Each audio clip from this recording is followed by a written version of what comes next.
It was President Uhuru Kenyatta's order that this year's World Environmental Day to be held at Garissa University to show resilience of Kenyans after institution's terror attack 6 years ago. Environment Cabinet Secretary Keriako Tobiko said yesterday that this was in respect of heroes and heroines who lost their lives during the 2015 attack. 1,000 seedlings were also planted next to top hostel that most of the students were killed in the early morning attack by Al-Shabaab terror group. In the morning, we paid respect and we planted trees in honor of our heroes and heroines that we lost through cowardly acts of terrorism. And the president said it should be marked here to show the whole world and the cowards, because that's what they are, that our spirit is indomitable. Local leaders in unison appreciated the government for hosting this year's World Environment Day in the county, saying the region has greatly suffered effects of climate change and environmental degradation.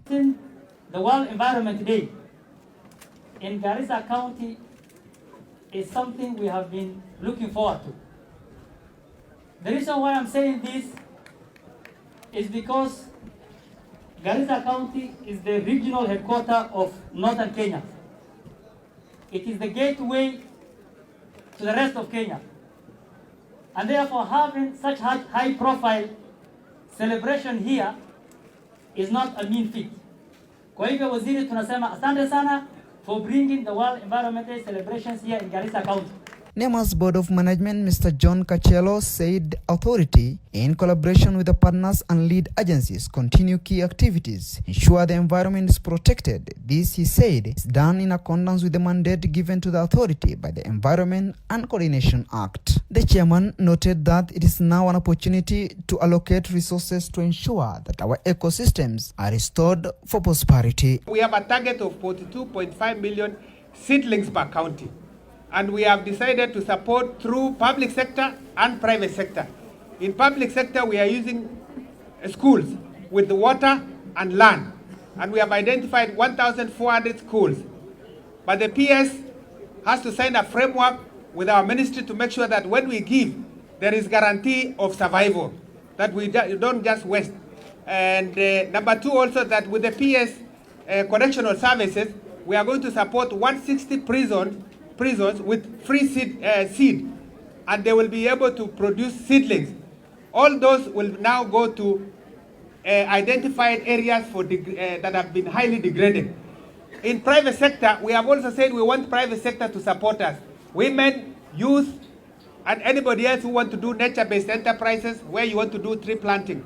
Garissa Governor Ali Korane blamed the refugees for environmental degradation, noting that before refugees were hosted, water was drilled up to 8 meters, while now it can only be gotten at 320 meters. Then UN refugee agencies did not give refugees any source of energy, but instead gave people contracts to get firewoods that he said has resulted to clearing out of vegetations.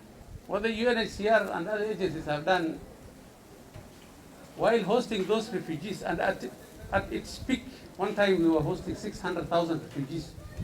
Today there are 240,000, mainly Somali refugees. They did not give them any source of energy to cook their food. Instead, what they did, they gave contracts for people to go and cut trees and they gave the refugees firewood. What that has done is, for a radius of 200 to 250 kilometers, all the vegetation has been cleared. The CS said they have now gone from planting trees to growing, saying they have responsibility of ensuring that planted trees are nurtured with provision of sufficient water. As you are aware, we are hosting refugees. In the last 30 years, our environment has been depleted. Even the rains have failed.